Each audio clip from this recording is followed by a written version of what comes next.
In answering the point from the Aramaic camp that the New Testament was originally written in Aramaic, they say very literal renderings are the watchword.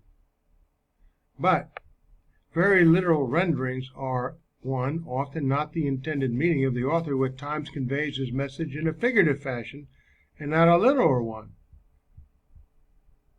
When a literal meaning in the original language is intended, it cannot always be perfectly translated into another language in a literal fashion and still convey what the author was saying, simply because no two languages are alike in every way, nor is it critical and experiential understanding of the peoples of the world of all ages. So, one must always interpret what the author is saying in the original language, then express it as accurately as possible in the translated language. Idiomatic expressions and figures of speech are especially difficult to translate, and often one needs to consult with a pastor or a teacher or informed fellow believer or a trusted commentary so that the rendering in the translated language can be better explained. No rendering will be perfect to the infallible human mind, even in the original language. But then, isn't this by God's design, to have fellow believers confer with one another over the meaning of the words of God's Word? In such an imperfect, fallible-minded world, honestly seeking believers are indeed drawn to one another, especially for this purpose. Insights based on the Semitic cultural and linguistic origin of the text is maintained required. But careful examination of a verse-by-verse basis of a good modern-day English translation, I spoke about this yesterday.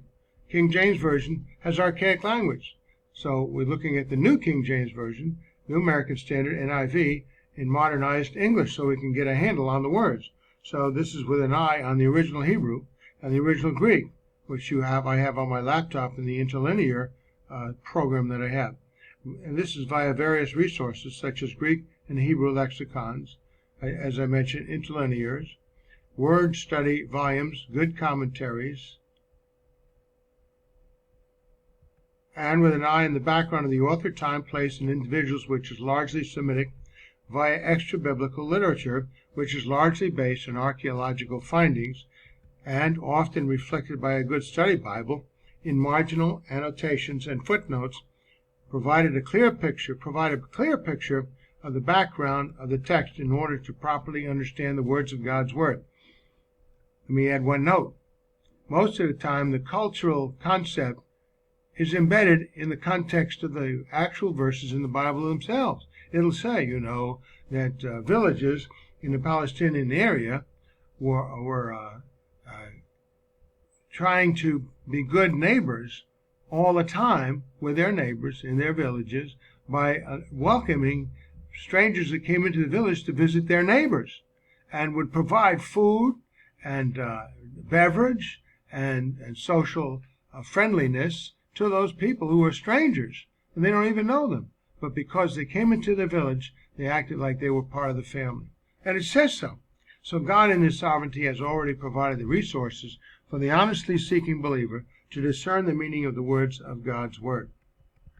Claims that the Greek text has serious grammatical errors refuted. Introduction. Here we go, Aramaic camp. Let's see what they have to offer. Trim says, James Trim, in addition to the evidence for Semitic grammar embedded in the Greek New Testament, the fact that serious grammatical errors are found in the Greek New Testament books may be added. Speaking of the Greek of Revelation, Charles Cutler Torrey states that it swarms with major offenses against Greek grammar.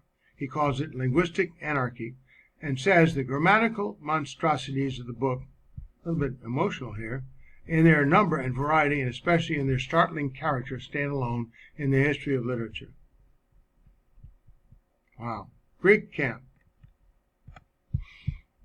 I sense an attack.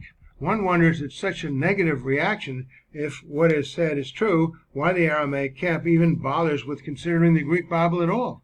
Remember, they're reverse engineering the Greek Bible back to what they think was the Aramaic original. But if it's got so many errors, why are you using it? Yet that very set of manuscripts which they so despise is the main source for their point of view. Interestingly enough, the major doctrines that the Greek Bible teaches are hardly refuted by that point of view. Furthermore, most of the points made to illustrate serious errors in the Greek Bible, such that there should be a massive doubt as to its authenticity and reliability, are made in sections of the Bible, exclusive here in the book of the Revelation, which have far less bearing on the eternal destiny of individuals, especially in this age. And they are often in sections which portray yet future events, utilizing ancient and often obscure images to portray future events that we today even have a difficult time visualizing. The meaning of these passages can be generally discerned, but often not too specifically, so it is hard to tell which manuscript variant applies or which specific meaning of the Greek text applies. I often thought about this. First of all, we're not in that particular period of time right now. You'll know when the descriptive part of that Bible in the book of Revelation and other even Old Testament end-time prophecies, when they are read, we say, oh, that's what that means. Way back before we had atomic weapons and military hardware, it was beyond comprehension. It was just a scary image. Now it's a scary image, but with military hardware, even going on today in Ukraine and with Russia's attack. So, this difficulty discerning the meaning of as yet unfulfilled prophecy is evident with prophecies that have already come to pass, yet those in the past could not discern its meaning. See, that's what I'm saying. When you're in the time that this prophecy is going to occur, you're eyewitness to it actually occurring. Oh, that's what that means. Before that, I don't know what they're talking about. But it does come true. So far, so good. 100%. On the other hand, future generations have had no trouble looking back at those prophecies, comparing them to events that have occurred, and understanding their meaning as a result of the historical perspective. Point number 1. All right, they bring up Revelation 1:4. Aramaic camp. Here it is, Revelation 1:4. Revelation 1:4. Grace to you and peace from he who is, and he who was, and who is to come. This is all nominative case, meaning nouns. Greek camp. A lady by the name of Debbie Gilliam from Dallas Theological Seminary.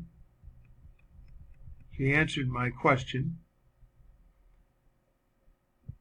Grace to you and peace from he who is, and he who was, and he who is to come, all nominative case. This is thought to be in the nominative case to make the connection between the speaker in this verse with that of the I am in Exodus 3:14 obvious to the reader. It is. He who is, author. He who was, Jesus Christ in the first century. And he who is to come, Jesus Christ when he comes. What's the problem? Aramaic camp.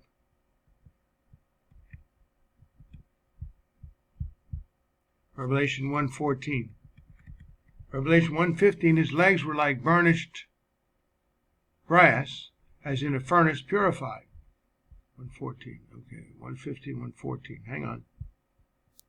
So, in the matter of Revelation 1:14, his head and hair were white like wool, white as snow, and his eyes like a fiery flame. His legs were burnished like burnished brass, as in a furnace purified. Greek camp.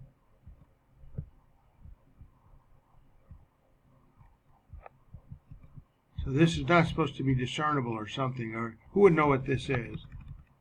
Revelation 1:15, his legs were like burnished brass, as in a furnace purified. The word for brass here is not well known in Greek. BAG says it is not found independent of Revelation. Robert L. Thomas says it is feminine, although he cites no proof. BAG has it as both masculine and neuter. Alford said that even the meaning of the word is uncertain. What I have found does not give a certain answer to the problem either, but it does say that little enough is known of some Greek words that neither defense nor criticism is well founded. There you go. So this is one of those points. We'll see. I heard this in the bus, actually, the other day. That's who Jesus will be. But that's fine. He's God. He can appear in any way that he says he'll appear. And at the time, they'll see it. Matter of fact, I think Daniel has something of this event too. When we see it, we'll recognize it. So point 3, Revelation 11:3. Aramaic camp. They quote 11:3, my witness shall prophesy for many days clothed in sackcloth. You know, future events predicted. When you see it, you recognize it. Greek camp. Gilliam, again, she was very helpful with this.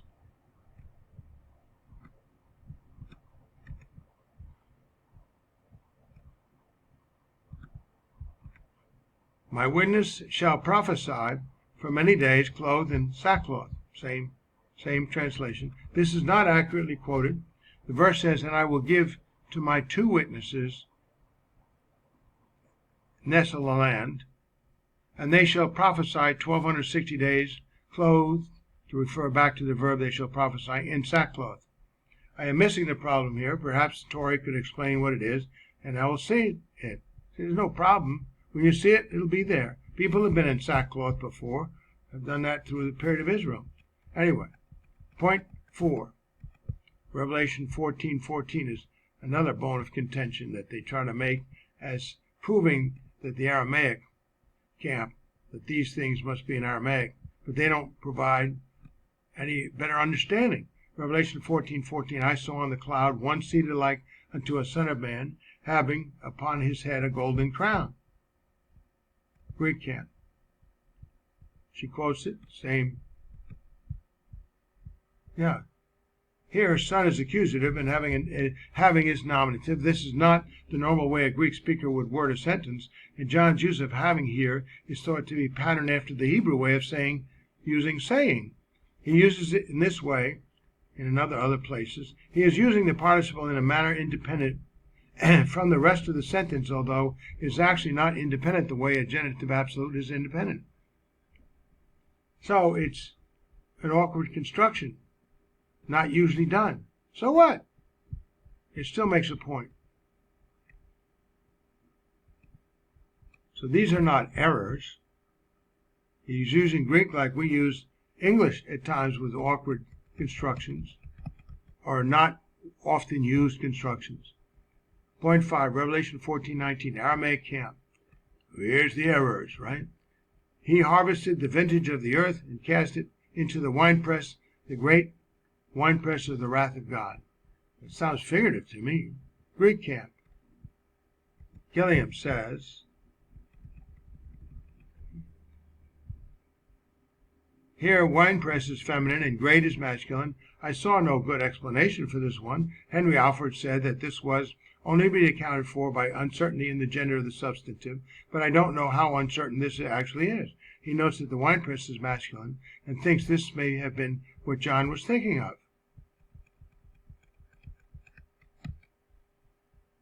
Some things happen yet future. We will find out. But it's not unfounded and cause for thinking that there are so many errors in the Bible, it's untrustworthy.